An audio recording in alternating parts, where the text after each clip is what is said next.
The plot thickens like my uterus lining every month. But instead of bleeding from my womb, I bleed for the drama that surrounds OKUNTAKINTE, aka Joseph Anwadako. This is indeed a Netflix documentary that we are living in real time. So in case you're not sure why I'm back just barely 5 days later, there is a shocking twist to this whole story that no one ever saw coming. I was skeptical about creating part 3, but in my last video, I said that I wanted Joseph to prove me wrong, and boy oh boy, he kind of did. Also, I want to handle this case with honesty and integrity, so I'm also here to clear things up. That being said, let's unpack the Emmanuel story because OKUNTAKINTE's viral farewell has turned into a deeper mystery. So, let's go straight to the beginning. Starting from the beginning, Joseph Nana Kwame Anwadako, better known as OKUNTAKINTE, he shook the internet in late 2024 when he posted an emotional video on Instagram. In it, he explained that after years of battling severe treatment-resistant bipolar disorder, he had decided to pursue legal euthanasia in the Netherlands.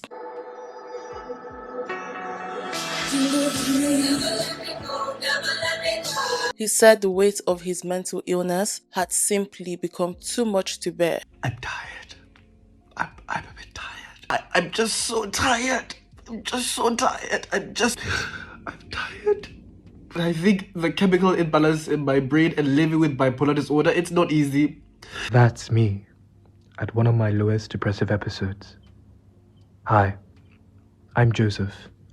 I'm bipolar, and I moved to the Netherlands to legally end my life. The video went viral. People all over the world responded with heartbreak and support, and in the months that followed, Joseph launched something that he called the Last Supper Project. The idea was simple but powerful. Basically, he would travel across Europe, meet strangers who were also dealing with mental health struggles. He would sit down with them for one final meaningful meal before he planned to end his life. He documented each encounter on social media and in a Substack newsletter, and he created a raw and emotional archive of pain, connection, and reflection. But one story stood out from the rest. Joseph introduced his audience to someone he called Emmanuel. Emmanuel was or is a young man that he met during one of his Last Supper dinners. Joseph called him his best friend, described their bond as incredibly close, and even claimed that he would be by Emmanuel's side when he died. According to Joseph, Emmanuel had already chosen euthanasia because of his own deep suffering. He painted him as someone with a tragic backstory, adding even more weight to this entire project. At first, we only heard about Emmanuel through Joseph's words. No photos, no social media, no interviews, just stories. But those stories, they hit hard because Emmanuel became a symbol of how widespread and painful untreated mental health illness can be.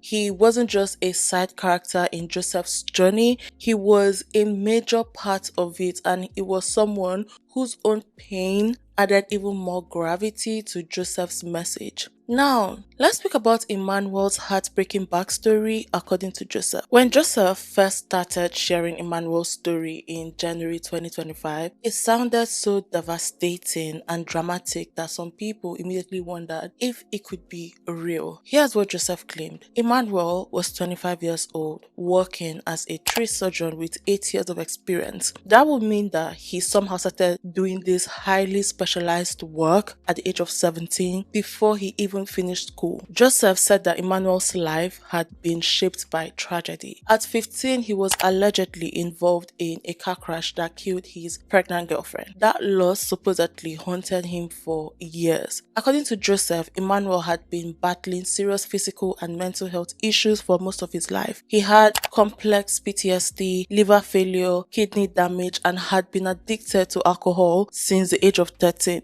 On top of that, Joseph said that Emmanuel had been institutionalized for mental health treatment, and Emmanuel works in trauma care and also served in the military. That's a lot of extreme life experiences for somebody so young. The timeline alone already felt hard to believe, but Joseph did not stop there. He claimed that Emmanuel had been officially approved for euthanasia in the Netherlands and had a fixed death date, and that death date was July 30th, 2025. Emmanuel was supposedly going to spend his final moments in a cabin in the Belgian Ardennes, and in a poetic twist, Joseph said that the same doctor who delivered Emmanuel as a baby would now be the one helping him die. Joseph shared these details through emotional Instagram reels and deeply written essays on his Substack. He painted Emmanuel as someone who had lived through unbearable pain. In one post, Joseph said that Emmanuel wanted to donate his heart, skin, and eyes after his death, even though his organs were likely too damaged from years of alcoholism to be used. He quoted Emmanuel saying things like his biggest regret was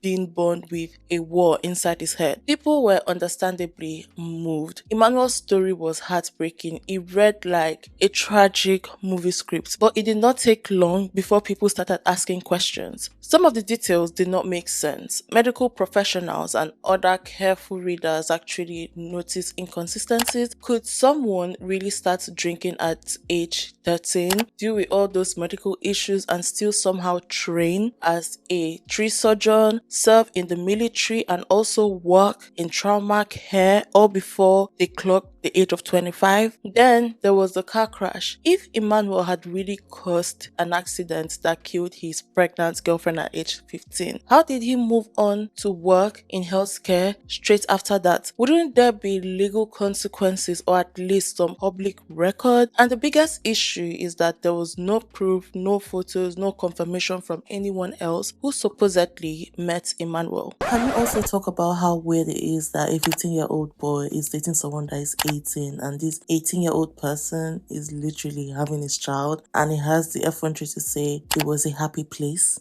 Joseph was the only source of everything we knew about Emmanuel. Everything we knew about Emmanuel came directly from Joseph. Some of the most emotional parts of the story felt more like a movie than real life. For example, Joseph's claim that the same doctor who delivered Emmanuel at birth would now oversee his euthanasia sounded cinematic, and it sounded too cinematic. People who looked into these details said that it was logically impossible. First of all, the location, the timeline, and the medical process did not line up. It started to seem like the story of Emmanuel may not have been entirely true, because the euthanasia is organized by the Netherlands, but Emmanuel is going to be killed in Belgium. Like, people were questioning that. Maybe Joseph had added some dramatic touches, or maybe parts were made up altogether. People started asking, is Emmanuel even real? Because as Joseph's following exploded in early 2025 with hundreds of thousands of people hanging on his every post and major news outlets covering his story, more and more people started wondering if Emmanuel even existed in the first place.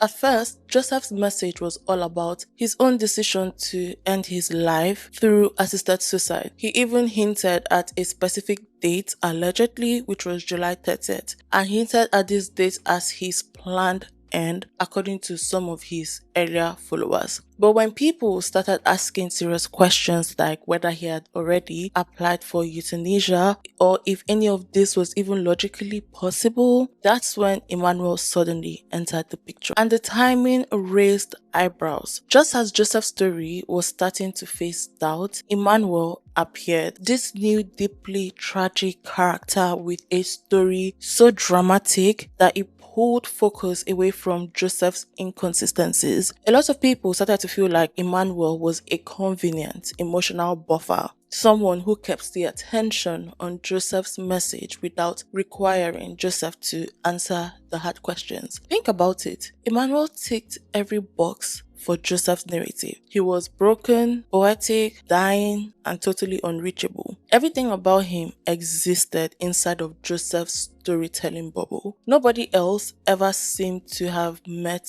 Emmanuel. No one came forward saying that they hosted a dinner where Emmanuel showed up. There were no videos, no photos of them together, and Joseph never showed Emmanuel's face. The most he did were post vague images like a blurry arm stirring food, or a figure in the doorway, or like them having their hands side by side with each other, which will come to that later on in this video. He said it was about protecting Emmanuel Emmanuel's privacy. But to many people, it seemed like a way to avoid proving that Emmanuel was real. People started pointing out a pattern every time someone asked Joseph for receipts. A new person or a subplot popped up instead. And by spring of 2025, the Reddit community, our OKUNTAKINTE snack, was deep into investigating it all. The biggest question is Emmanuel a real person or just a character that Joseph created to keep the story alive? The more people looked into it, the messier it got. Joseph once claimed that he met Emmanuel at dinner number 30 in Amsterdam, but his own Instagram post showed that dinner actually happened in Berlin with someone else entirely. That detail alone made the whole story wobble, and it was one of the many things that did not add up. So people on Reddit even gave Emmanuel's life story a nickname, which is called the Trauma Pack, because it felt like Joseph had stuffed every possible tragedy into one person's life. It made for powerful storytelling, sure, but factually, realistically, it did not hold water. But by mid-2025, the general feeling was that Emmanuel was either completely made up or at the very least, heavily exaggerated. Some thought that Joseph might have, pieced the story together from bits of other people's lives. Others believed that Emmanuel was a full-on fiction crafted to stretch Joseph's grief narrative and keep the emotional momentum going. And I'm one of those people. Either way, the more people dug, the more it looked like Joseph hadn't just told a story. He might have borrowed or invented someone else's life to make his own version more compelling. Plot twist, Emmanuel is alive and he's not who we thought. Cut the tapes, guys. The show is over. Major Joseph update. Emmanuel's alive. Emmanuel's alive. In a turn of events that no one ever saw coming, it turns out that Emmanuel is real and he's alive. After months of speculation, in August 2025, the moderators of the Reddit page, OKUNTAKINTE Snack, dropped a bombshell. They found the actual Emmanuel. Before I go on, I just want to thank that Reddit. Like, they are doing everything possible to make sure that that Reddit page, that snack page, is clean. Like, they do not even joke. They do everything possible to make sure that information that gets into that page is clean. Like, they are so professional. I don't know if they're actual journalists, but they're doing a good job. Okay, that is literally the cleanest Reddit page I've ever seen, honestly. But let's go on. Let's go back to Emmanuel. Emmanuel wasn't just a mysterious name in Joseph's post. He was a real 25-year-old Dutch man with his own private social media account, and get this, he had just posted a picture of himself on a fishing trip. He's alive, he's well, and clearly not euthanized like Joseph had claimed. The internet lit up. After all the vague photos and mysterious stories, here was proof. Emmanuel existed, but things only got messier from there. Digging deeper, people discovered that some of the tragic things that Joseph said about Emmanuel weren't completely made up. Years ago, Emmanuel had posted publicly about struggling with PTSD and suicidal thoughts. Those posts suggested that he had been genuinely going through a lot. And more recently, someone who met him in person said that he still seemed to be battling addiction. So yeah, parts of his story were probably true. It's even possible that he once looked into assisted dying due to his mental illness, something rare but totally legal in the Netherlands under certain conditions. So the idea that Emmanuel was in pain wasn't totally a lie. But then came the twist that changed everything. Emmanuel had a documented history of scamming people. In fact, he was featured on Dutch TV in 2024 in a segment about fraudsters. A camera crew filmed him being evicted and confronted over unpaid debt. The video is in Dutch, but if you turn on the subtitles, you would see what they are saying. There's also an article that I'm going to link in the description box for you guys to watch.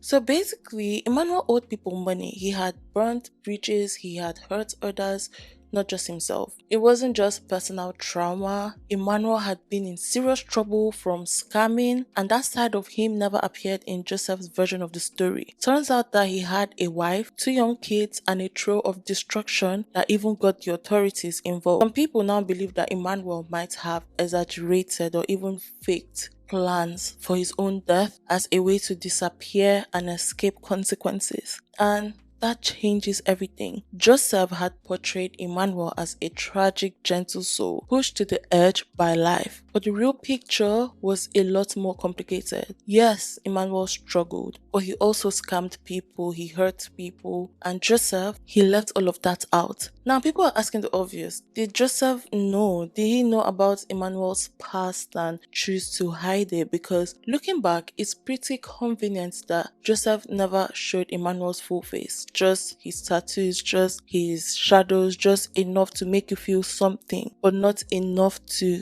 identify him. But once the fishing trip photos surfaced, complete with the same tattoos that Joseph had posted months earlier, it became clear. Joseph and Emmanuel really had met. They had traveled together, they had spent time with each other, and Joseph did not lie about that. What he did do, though, was keep Emmanuel's identity vague enough that no one could Google him and find out that he had been on national TV as a scammer. It's likely that Joseph knew something was up. Maybe he did not know everything, but he probably knew enough to keep Emmanuel's face out of the spotlight. Now that people are putting the pieces together, like matching Emmanuel's arms in Joseph's cooking video to the same tattooed arms holding a fish on Instagram, it's obvious that Joseph wasn't telling the whole truth. But the question now is, how much of this was intentional and how much was just messy, reckless storytelling? So that brings me to ask, who is really telling the truth here?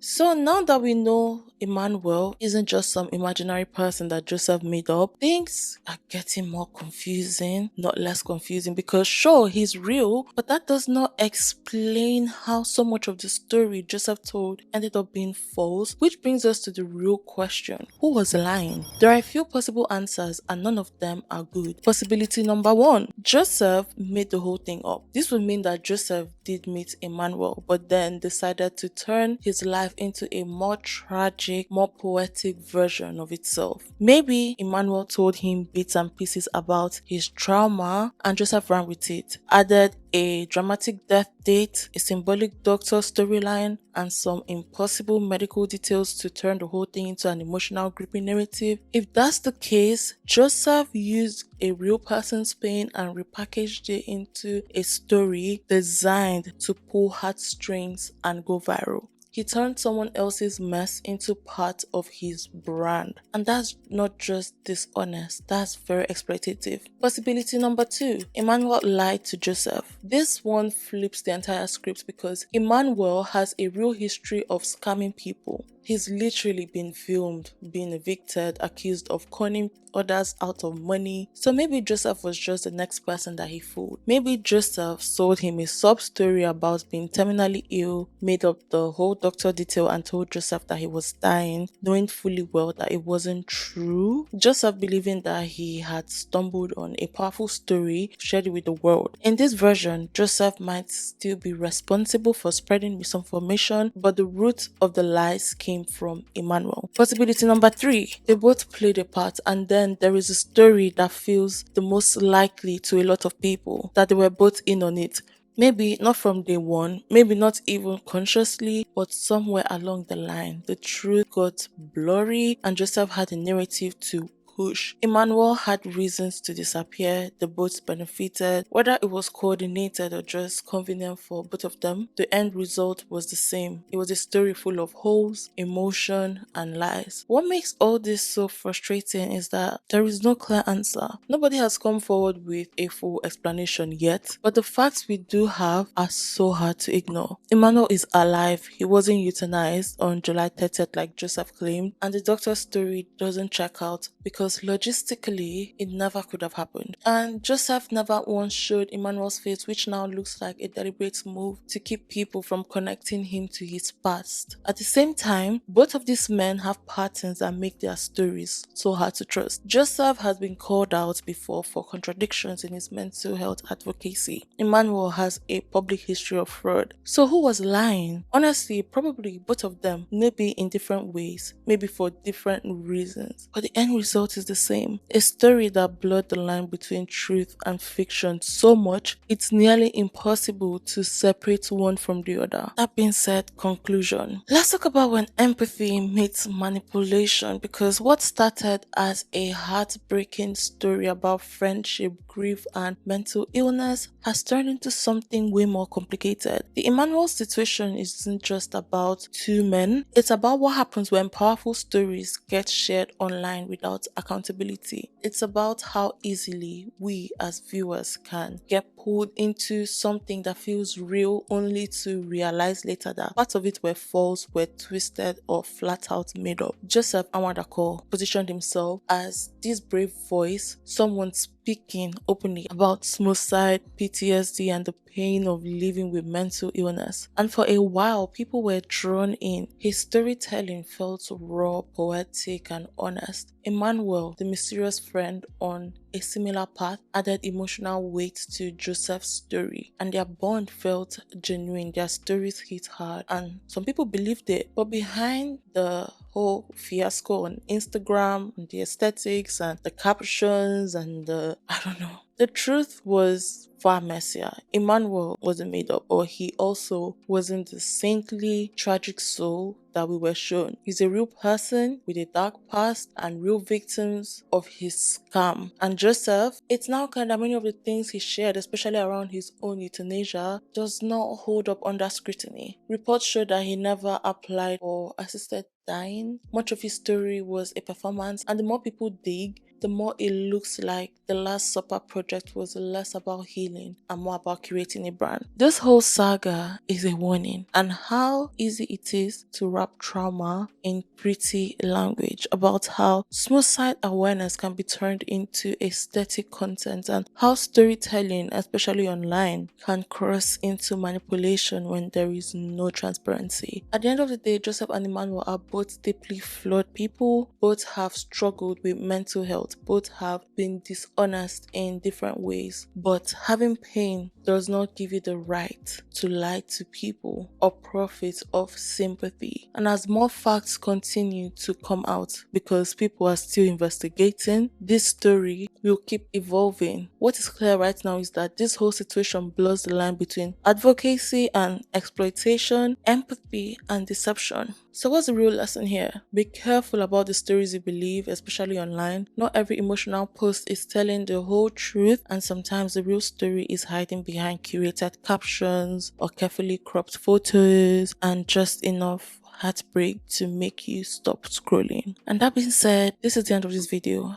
I'm going to create a separate playlist for OKUNTAKINTE so you can watch from the first part. So I'm going to do. So you can watch from part 1, part 2, part 3, because this is crazy. I have never done this for anyone, and I have been doing commentary since 2023 December. Like, this is crazy. Honestly, like, I have never had a whole playlist dedicated to one particular topic, but I'm going to do that so you can watch from the beginnings for you to get acquainted. When I started speaking about Joseph, I never ever thought that it was going to be this complicated. Like, I am so shocked. It is so complicated, and I don't know. What do you guys think about this? And before I go, I forgot to introduce myself. My name is Jewel, and I do deep dives, commentary. I try to do everything with integrity. That is why I'm here to give an update to say, okay, Emmanuel really exists, and I'm so surprised. But again, Emmanuel is a scammer.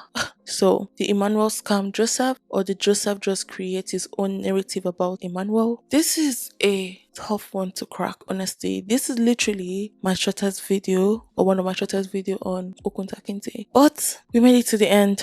I am rushing somewhere. Like, it's 9:37 a.m. I am rushing somewhere. But guys, that brings us to the end of this video. Thank you so much for showing me love and for watching. Please kindly share this video if you care. And that there is so... Sorry about that. That's my crochet pins I've been crocheting. Like, guys, that brings us to the end of this video. Kindly like, share, subscribe if you care. And I really do hope you do care. And that being said, till next time. Bye.